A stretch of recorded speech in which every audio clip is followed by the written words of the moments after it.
Sean bienvenidos a nuestro tiempo de enseñanza. Es nuestro deseo que sus corazones sean animados, confrontados y fortalecidos por medio de la palabra de Dios.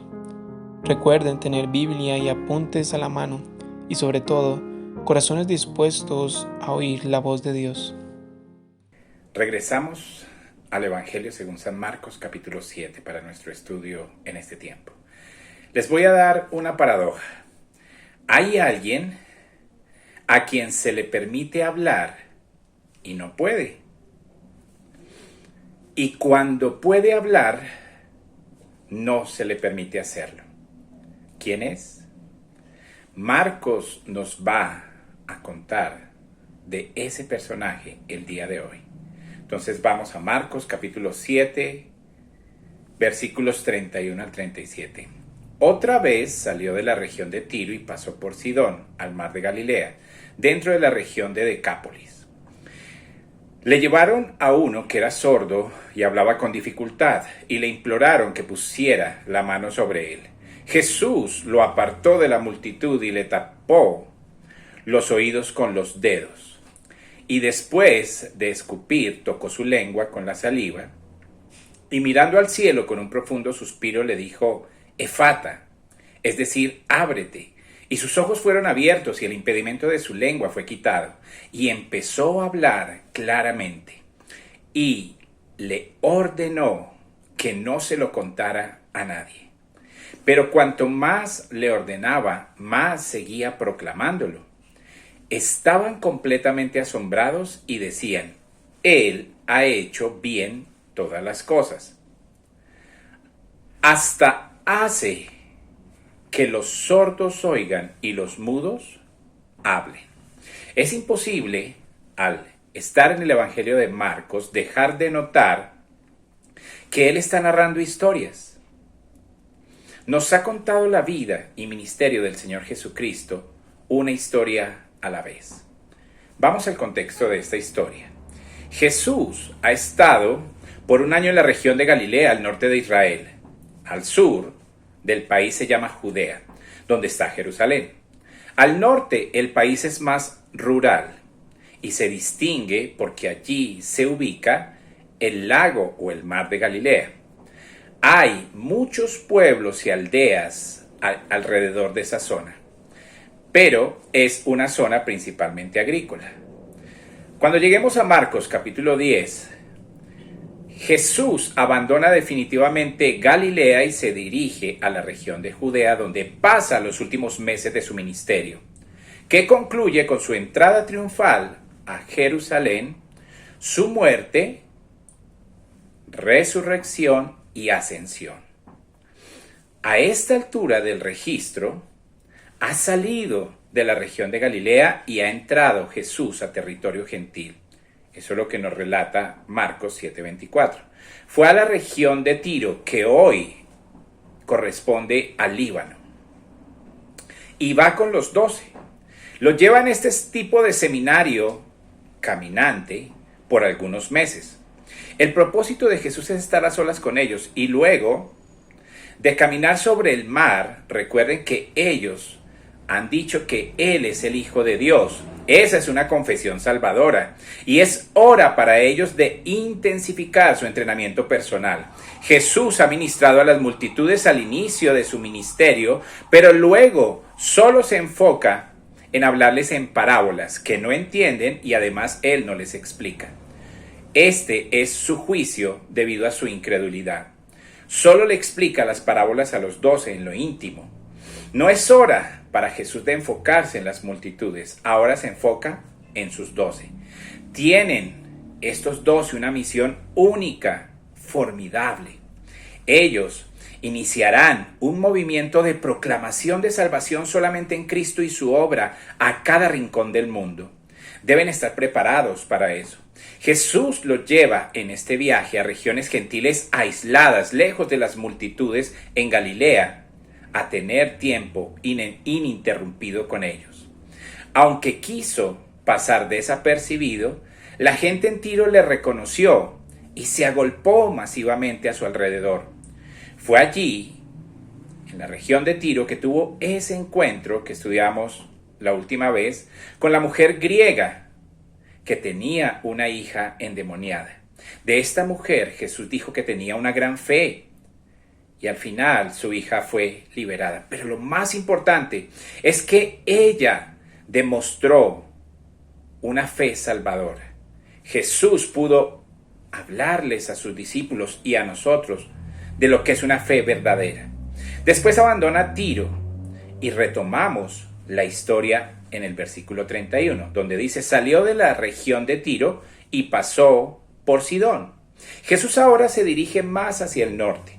Sidón está a unas 20 millas al norte de Tiro, directamente sobre la costa. No hay registro de que enseñara o sanara a alguien allí. No hay constancia alguna de un evento público en esa región. Va de Tiro a Sidón y a través de Sidón va a ir al mar de Galilea, dentro de la región de Decápolis. La región de Decápolis se ubica al extremo sur del mar de Galilea.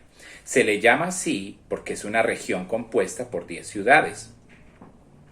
Estas ciudades eran principalmente de influencia helénica, es decir, tenían una fuerte influencia del paganismo griego. No son ciudades de judíos. Así que está camino hacia el noreste y luego va a regresar a Galilea por el sureste. Si usted ubica un mapa, notará que Jesús va mucho más al norte de lo que necesita para ir a Decápolis. Y estoy seguro de que es con el fin de pasar más tiempo a solas con los 12. No regresa a Capernaum ni a Galilea. Esta es una instrucción privada para los 12. Lo veremos mejor al final del capítulo 9 de Marcos. Todo esto ocurre antes de que Jesús salga definitivamente de Galilea. La preparación para estos 12 es fundamental. Era importante para Jesús pasar tiempo con ellos. Herodes Antipas lo quiere muerto, ha asesinado a Juan Bautista y ahora va tras Jesús. Escribas y fariseos igualmente lo quieren muerto. El conflicto se ha incrementado en Galilea y ellos representan una grave amenaza. El camino al este de Sidón cruzaba por las pequeñas laderas y luego tenía que cruzar el río Leontes y luego ascender a las montañas del Líbano, lo que sería una caminata bastante ardua hasta el este. Luego baja y entra en la región de Decápolis y se cree que llegó aproximadamente al centro de esta región. No visita ninguna ciudad en particular, sino que se dirige a la orilla del mar de Galilea. Realmente esta zona estaba bajo el gobierno sirio. Recuerde ahora que Fenicia, que es donde estaba Tiro y Sidón, fue anexada por un general romano a Siria, por lo que se convirtió en Ciro-Fenicia. Fue una región pagana, adoraban la imagen de Zeus y otras deidades. Allí estaba el Señor en esta tierra gentil. Recuerde que sanó a la mujer Ciro-Fenicia y esto fue un adelanto de la salvación que vendría al mundo gentil. Así que aún Jesús está con los 12 en territorio gentil, dándonos un vistazo previo de lo que será el ejercicio de la Gran Comisión, cuando envía a estos 12 a testificar al mundo, a predicar el Evangelio a toda criatura. Cuando Jesús vino a Decápolis, habían personas que habían ido a verlo desde allí. Recuerde también que ellos en Decápolis tuvieron el testimonio de aquel hombre endemoniado que fue liberado, el que vivía entre las tumbas. En el registro paralelo de Mateo, ahí en el capítulo 15, verso 29 dice: y pasando Jesús de allí, vino junto al mar de Galilea y subiendo al monte, se sentó allí. Y vinieron a él grandes multitudes, trayendo consigo cojos, lisiados, ciegos, mudos y muchos otros enfermos. Y lo pusieron a sus pies, y él los sanó. Solo imagínelo. Estos paganos que vivían en Decápolis, adorando a sus ídolos, eran muy conscientes del poder de Jesús. Lo vieron cuando fueron hasta Israel, y lo vieron y escucharon de labios del endemoniado gadareno que Jesús había liberado. Y vienen de toda esta región y traen cojos, lisiados, ciegos, mudos y personas que padecían otras enfermedades y los arrojan a sus pies. Él está al pie de esta colina y solo le traen gente con estas enfermedades y él los sanó. Así que dice el versículo 31, la multitud se maravilló al ver a los mudos hablar y a los lisiados restaurados, a los cojos que caminaban y a los ciegos que veían. Eso es lo que nos dice Mateo 15:31. Y aquí está la pista de que nos aseguran que todas estas personas eran gentiles. ¿Por qué? Porque dice Mateo, ellos glorificaban al Dios de Israel. Ciertamente nunca vieron algo así hecho por sus deidades, por alguna o por todas combinadas. Reconocen que el Dios de Israel es un Dios de una naturaleza completamente diferente a los de sus dioses. Con ese contexto llegamos a Marcos capítulo 7, vamos a Marcos, y este hombre fue uno de los que trajeron a Jesús. Esta sanidad, este acontecimiento es uno de los 3 relatos exclusivos del Evangelio de Marcos. No aparece en ningún otro evangelio. Analicemos la historia. En primer lugar, este es un hombre incapaz de hablar, versículo 32. Le llevaron a un sordo que hablaba con dificultad. Se refiere a sus amigos o seres queridos que le aman lo suficiente para querer ayudarle y traerlo a Jesús. Él no fue la primera persona que él sanó ese día. Él es uno entre esa multitud, sanó a muchos durante su ministerio todo el tiempo. Su enfermedad era la sordera. Y ellos no dudaban de que Jesús podía sanarle, ya que vieron que Jesús sanó a muchos. Solo debían llevar a su ser amado a Jesús y él lo ayudaría lo mismo que a los demás. Era sordo y la sordera, cuando era congénita o cuando ocurre a la edad de 2 o 3 años, siempre afecta el habla, porque es difícil aprender a hablar un idioma que usted no escucha. Y en esa época no se podía hacer mucho, no había audífonos, no se había desarrollado ningún tipo de terapia para ayudar a los sordos. El problema generalmente era heredado o el resultado de una infección padecida durante la primera infancia que dejaba secuelas graves. No podían oír y tampoco hablar. De hecho, incluso en Israel trataron a estas personas como a locos, por ser imposible saber cuánto entendían de lo que le querían decir. Entre los gentiles la situación para esta gente fue peor. Solo Dios sabe lo que esta gente enfrentaba. Los judíos añadían más dolor a las personas sordomudas al decir que eran gente bajo maldición, bajo el juicio de Dios. Y por eso los fariseos los consideraban inmundos y no querían ni siquiera acercarse a ellos. En general, en cualquier cultura eran marginados y tratados con desdén. Así que fue una situación agobiante ser sordo y no poder comunicarse. Mucho más difícil que ser ciego, porque el ciego puede hablar, escuchar, interactuar. Esta es una vida estigmatizada y triste, y sus amigos lo quieren ayudar y lo traen a Jesús. En segundo lugar, Jesús le muestra compasión. Lo arrojaron. Dice literalmente, el verbo aquí indica que lo arrojaron a sus pies y le suplicaron, versículo 32, que pusiera su mano sobre él. Y eso fue lo que Jesús hizo. Jesús tocó la gente y la sanó. Ese fue el patrón de sus sanidades, tocó a las personas. Hay mucha ternura en ese toque del Señor, pero es posible notar que a Jesús no le importaba la idea de la supuesta contaminación que implicaba tocar a estas personas. Estaba ansioso Jesús por tocarlas. Tocar a una persona como él era una forma de expresar compasión y amor. Tenemos aquí a alguien sordo, una condición que le impide hablar. Pero en versículo 35, Jesús lo capacita para hablar Jesús responde a aquellos a quienes trajeron y tiraron a este hombre a sus pies. Versículo 33, esto es maravilloso. Jesús le llevó aparte de la multitud. Hay una multitud allí que busca ser sanada.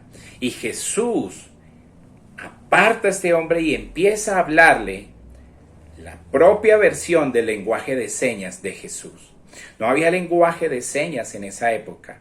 Y Jesús usa 4 señales, mírelas. Primero, en el versículo 33, Jesús metió el dedo en los oídos suyos. Jesús mete sus dedos de esta forma en ambos lados. ¿Qué está haciendo? Jesús está identificando al hombre que sabe cuál es su problema. No era un loco, no era un maníaco, solo no podía oír. Jesús lo sabía y quería que él supiera que él entendía su problema. Es un gesto simbólico para mostrarle al hombre lo que iba a hacer. En segundo lugar, Jesús escupe y se toca su lengua. Así le dice nuevamente al hombre que entiende que no puede hablar, no está loco, tiene un problema de habla y yo lo voy a resolver. Es hermoso todos estos gestos de Jesús en procura de comunicarse con este hombre. Tercero, Jesús mira al cielo. Y de esta manera le dice al hombre, lo que está a punto de sucederte viene del cielo. Todos lo entendieron. Aún los paganos entendían que los dioses eran superiores a ellos, que eran celestiales, sobrenaturales. No hay indicio de que el hombre conociera a Jesús. Y Jesús quiere que este hombre sepa que el poder con el que lo va a sanar proviene del cielo. Este no es un truco de magia que Jesús puede hacer. Jesús no quiere llamar la atención hacia él. Jesús siempre le dio la gloria a Dios. En cuarto lugar, mirando al cielo, dio un suspiro profundo. Los sordos pueden ver con mayor detalle, porque ellos deben entender lo más que puedan de una situación por lo que ven. El hombre vio esto. ¿Qué representó ese suspiro? Expresó empatía, expresó comprensión del dolor que enfrentaba, compasión, ternura. Todo esto nos dice, nos asegura que un día el Señor descenderá con poder y atenderá el clamor de aquel desvalido. De esta manera, Jesús le dice al hombre que a Dios le importa su dolor, que Dios es poderoso y compasivo. Y si usted estudia detenidamente la vida de Jesús narrada en Mateo, Marcos, Lucas, verá a Jesús siempre mostrando su poder en actos compasivos. Por ejemplo, dice que Jesús vio la multitud y tuvo compasión de ellos. Vio a este hombre y tuvo compasión de él. Este es el corazón compasivo de Dios. Por eso he enfatizado que Jesús demostró siempre su deidad con este tipo de compasión por el que sufre. Y así nos enseñó acerca de la compasión de Dios. Estas ahora son realidades ineludibles en la mente de este sordomudo.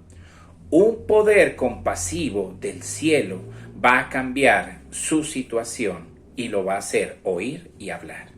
Y sucedió, versículo 34, él le dijo, efata, es decir, ábrete. Esa, lo más seguro, es una expresión aramea, es un verbo. Algunos piensan que podría ser hebreo, pero el peso de la evidencia es que es en arameo. ¿Por qué? Porque fue el idioma que Jesús habló todos los días. Efata, ábrate. La respuesta fue instantánea.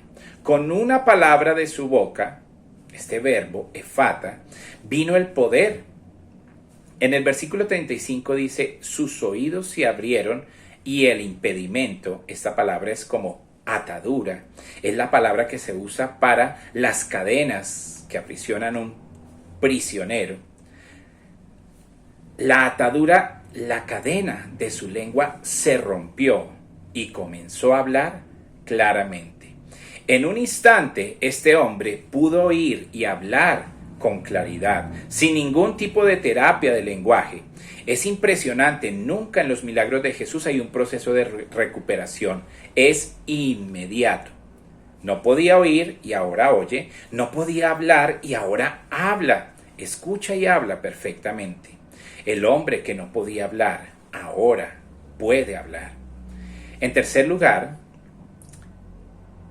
el hombre ahora no puede hablar. ¡Qué paradoja! Antes quería hablar y no podía. Ahora que quiere y puede, no lo dejan hablar. Vi el versículo 36. Y él, o sea Jesús, le dio órdenes de no decirle a nadie. Yo creo que el hombre pensó, hey, nunca he hablado en mi vida. Y ahora que tengo algo importante que contar y que lo quiero decir, me dice que no puedo hacerlo y Jesús le dice, sí, eso es exactamente. ¿Podría solamente quedarse callado y no contar nada de esto? Esta es una orden angustiosa de parte de Jesús para este hombre y que realmente entendemos que este hombre no obedeciera. En el versículo 36 dice, le dio orden de que no se lo dijeran a nadie, ni a sus amigos, a nadie. No es la primera vez que Jesús da este tipo de orden. De hecho, si usted mira con detenimiento, solo al endemoniado gadareno que vivía en las tumbas, Jesús le dijo, ve y cuéntale a tu familia y a tus amigos las grandes cosas que Dios ha hecho por ti.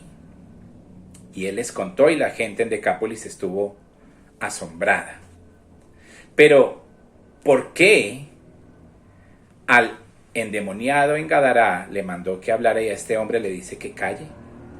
La razón es que el hombre gadareno, el endemoniado, fue el primer misionero en la región donde no se conocía mucho acerca de Jesús y su poder. De hecho, cuando usted mira con detenimiento, ahora hay una gran multitud, lo que nos dice que este endemoniado, ahora restaurado, hizo muy bien su trabajo. De hecho, en Marcos 8 vamos a ver una gran multitud de 4,000 personas a quienes Jesús alimenta. La fama de Jesús se ha extendido por toda esta región y Jesús en este momento debe parar. No se lo digas a nadie. ¿Por qué? Ya se lo he dicho antes, porque el mensaje aún no está completo. No difunda el mensaje que soy solamente un sanador o un milagrero, un hacedor de milagros. Esa no es toda la historia. Sería como si usted tuviera solamente la parte del Evangelio donde Jesús nace de una virgen, vino al mundo, hizo milagros, sanó gente y predicó el reino de Dios. Y esa es la historia. No, esa no es la historia. ¿Qué le hace falta? La cruz, la resurrección. Esa sí es la historia completa. Si vamos a Lucas, capítulo 9, versículo 18 en adelante, Jesús está orando a solas. Sus discípulos estaban con él y él les preguntó, ¿quién dice la gente que soy? Y ellos dijeron, algunos dicen que eres Juan el Bautista, otros Elías, otros dicen que eres alguno de los profetas de la antigüedad que ha resucitado. ¿Y ustedes quién dicen que soy yo? Y Pedro dijo, tú eres el Cristo de Dios. Y todos los otros discípulos estuvieron de acuerdo. Todos afirmaron que Jesús es el Cristo de Dios. Note esto, pero él les advirtió y les dijo, no se lo digan a nadie. ¿Qué? No le digas a nadie que soy el Cristo de Dios. No le digas a todo el mundo que soy un hacedor de milagros y un sanador. ¿Por qué? Mire el versículo 22. Es necesario que el Hijo del Hombre padezca mucho, ser rechazado por los ancianos, los principales sacerdotes, los escribas, ser asesinado y resucitar al tercer día. La historia no está completa hasta la crucifixión y la resurrección y su ascensión. Después de eso usted va a notar que los reúne y los comisiona y los manda. Id por todo el mundo y predicad esto a todos, ¿verdad? Tengo que tener la historia completa. En Marcos capítulo 7, verso 36, dice que cuanto Jesús más les ordenaba, lo que significa que Jesús se lo estaba repitiendo, más seguían proclamándolo. Jesús enfatiza a los discípulos que el mensaje aún no está completo. Y aún para nosotros, los que leemos el Evangelio, debemos entender que el mensaje hasta aquí no está completo. A pesar de la desobediencia, Jesús dejó eso muy claro. Pero ¿por qué le desobedecieron? Versículo 37. Estaban completamente asombrados. ¿Cómo podrían callar esto? Completamente asombrado. Esa frase quiere decir sobre toda medida, exagerado, sobreabundantemente asombrados. Su cabeza literalmente está dando vueltas y no lo pueden callar. Así que lo difunden por todas partes, pero esta no es la historia completa. Marcos, en su comentario final de esta historia, lo concluye de una manera increíble. Versículo 37. ¿Qué dijeron en su asombro? Dijeron dos cosas. La primera, hace bien todas las cosas. Él hace que hasta los sordos oigan y los mudos hablen. Eso fue lo que ellos dijeron. Ha hecho bien todas las cosas. Lo ha hecho. Eso implica tiempo perfecto. Significa que es algo hecho continuamente. Todo lo que ha hecho lo ha hecho bien, a la perfección, literalmente se diría. Este es un adverbio rico que significa correctamente, apropiadamente. Todo lo ha hecho de manera perfecta. Al referirse a sus milagros, a los actos de Jesús, ellos ven este factor común. Es perfecto. El ciego ve perfectamente, el cojo camina perfectamente. Los enfermos están perfectamente sanos. Ellos comentan acerca de su perfección. ¿Y cómo lo hizo? Con una palabra, ¿verdad? Ábrete. A la niña le dijo, levántate. Literalmente habló y sucedió. Es igual que en Génesis capítulo 1. Miremos a la altura del versículo 4. Dios vio la luz y vio que era buena. Versículo 10. Dios llamó tierra a la parte seca y a la unión de aguas llamó mares y vio que era bueno. Versículo 12. Produjo la tierra vegetación, plantas que dan semillas según su género, árboles que dan fruto con semillas según su género, y vio Dios que era bueno. Versículo 18. Hizo la lumbrera mayor, la lumbrera menor, el sol y la luna para gobernar el día y la noche, para separar la luz de las tinieblas, y vio Dios que era bueno. Y así sigue. Y mire el comentario final, versículo 31. Dios lo miró todo y dijo que no solamente era bueno, sino era bueno en gran manera. Esa fue la creación, fue perfecta. Jesús creó nuevos ojos, nuevos oídos, nuevas voces, piernas nuevas, brazos, órganos. Creativamente habló para traerlos a la existencia, de la misma manera que Dios creó allá en Génesis capítulo 1, por la palabra de su boca. Dijo Dios, hágase la luz. Dijo Dios que las aguas se separen de la tierra. Dios habló y sucedió. ¿Qué dice Juan acerca de Jesús en el capítulo 1? En el principio era el Verbo, y el Verbo estaba con Dios, y el Verbo era Dios. Y luego dice, todo lo que fue hecho, por Él fue hecho, y sin Él nada de lo que fue hecho ha sido hecho. Es como un trabalenguas. Pero enfatiza Juan que Jesús es el creador, y aquí vemos a Jesús crear. Cada milagro de Jesús fue un acto de creación.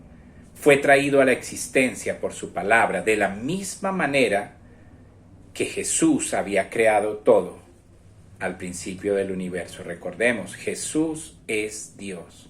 Eso lo deja claro este pasaje. La segunda cosa que dijeron, Él hace que hasta los sordos oigan y los mudos hablen bien.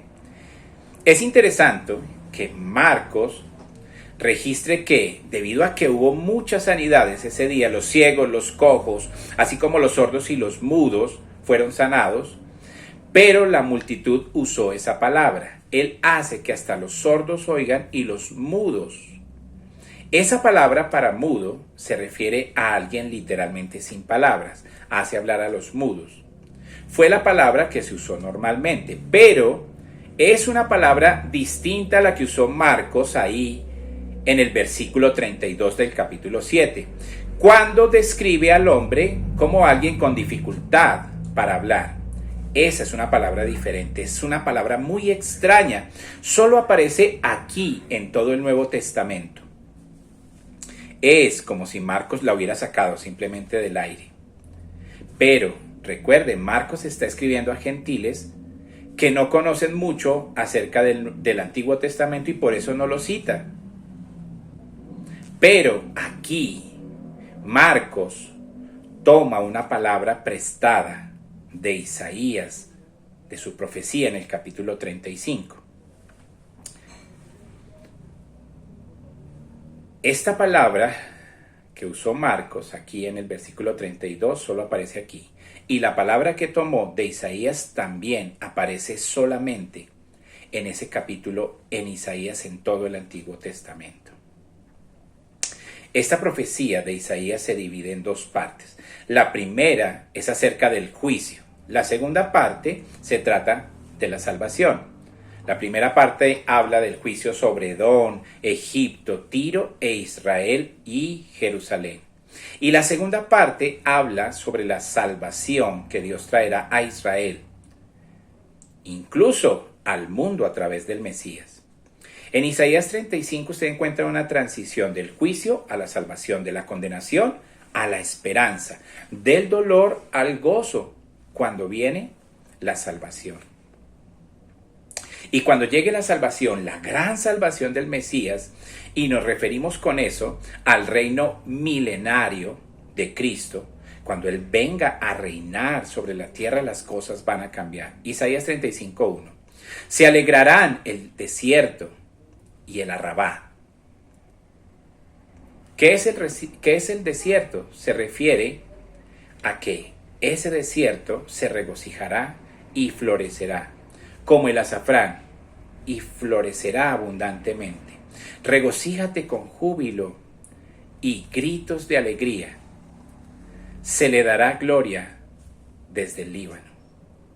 Esa referencia al Líbano es una alusión a territorio gentil.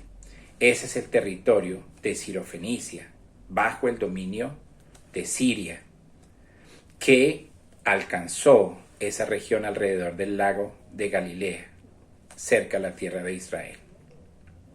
Sigue diciendo Isaías: la majestad del Carmel y Sarón verán la gloria del Señor, la majestad de nuestro Dios. Esas partes de la tierra serán incluidas en el reino y serán transformadas de manera gloriosa. Dice: anime al cansado, fortalezca al débil. Di a los de corazón angustiado: no temas. Tu Dios vendrá con el pago. La recompensa de Dios vendrá y Él te salvará. Dios viene en juicio, pero también con salvación. Y ahora Isaías nos hace mirar hacia el futuro, versículo 5. Esto es lo que sucederá cuando el Mesías venga y establezca su glorioso reino en la tierra. No solo el desierto florecerá como una rosa, no solo la tierra que rodea ahí la región de Israel florecerá con belleza y verá la gloria del Señor, sino que alcanzará también a las personas. Esa gloria afectará no solamente a la tierra, pero también a sus habitantes. Dice: los ojos de los ciegos, versículo 5, serán abiertos. Los oídos de los sordos serán destapados. Es decir, que habrá esta sanidad masiva en el reino milenial de Cristo. El cojo saltará como un ciervo y oirá. Y la lengua del mudo, esa es la misma palabra que usa Marcos. ¿Qué va a hacer? La lengua del mudo gritará de alegría. ¡Wow! Ese es el reino final de nuestro Señor Jesucristo. Y la palabra usada allí se refiere a aquellos que no pueden hablar correctamente. Ellos gritarán de alegría. Esto será una bendición no solamente que abarque a Israel, sino aún al Carmelo y a Sarón, y también en toda esa región de gentiles, incluidos debido a que Isaías hace la mención de esa región del Líbano. Todo este tipo de cosas van a suceder cuando el Mesías venga a establecer su reino. La tierra seca se convertirá en un lago, la tierra sedienta se convertirá en manantiales de agua. Dice el versículo 8, una carretera, una calzada, me encanta esto, será su camino llamado el camino de la santidad. Judíos y gentiles van a tomar el camino de la santidad hacia la presencia del Cristo reinante. Realmente es una imagen magnífica. Pero ¿por qué Marcos usó esta palabra? Una palabra tan rara, tan oscura. ¿Por qué contó esta historia de este sordomudo? Él está pensando en tocar el borde del manto escatológico de Jesús. Es decir, nos está permitiendo ver lo que va a suceder en su segunda venida. Y nos da un vistazo de la gloria del reino del Mesías. En ese momento, hombres de todas las lenguas, tribus y naciones se reúnen bajo su reino. Judíos y gentiles serán sanados de todas sus enfermedades. Gentiles incluidos en su reino glorioso. ¡Qué cuadro tan extraordinario! La salvación se ofrece a través de nuestro Señor Jesucristo a todos, judíos y gentiles. Recuerde lo que dijo Pablo, en Cristo no hay judío ni griego. Todos venimos a Dios por la fe en el Evangelio, el mensaje completo.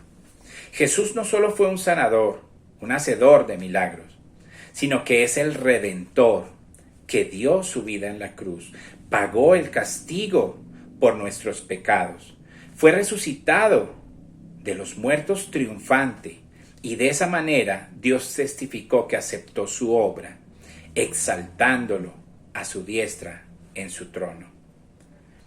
Le pregunto, ¿ha recibido a Jesús como su Salvador? ¿Lo ha confesado como su Señor?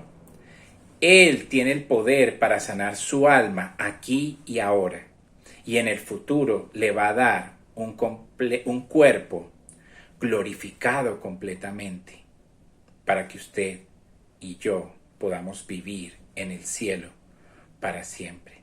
Tiene el poder para hacer ambas cosas, sanar su alma, pero también sanar su cuerpo. Oremos. Señor, te damos las gracias por este pasaje que nos recuerda lo que está esperando por nosotros en el futuro. Ahora estamos viendo mucho dolor, mucha muerte a nuestro alrededor, pero este pasaje nos da esperanza de que un día vas a sanar, vas a traer una sanidad total en el milenio. Y luego, en el cielo, Señor, vamos a disfrutar de cuerpos glorificados, cuerpos que puedan vivir sin corrupción, sin enfermarse o morir, Señor. Qué grandioso el poder que tienes, Señor Jesús, no solamente para sanar nuestras almas, pero aún para darnos cuerpos nuevos para vivir en el cielo nuevo, en la tierra nueva. Te damos gracias por toda la verdad de tu palabra. En el nombre de Cristo Jesús. Amén. Agradecemos a Dios el tiempo que hemos podido compartir escudriñando las Escrituras. Gracias por acompañarnos y recuerden que estas enseñanzas están en nuestro canal de YouTube y que podrán verlas nuevamente. Gracias por su compañía y nos veremos en nuestras próximas reuniones. Dios les bendiga.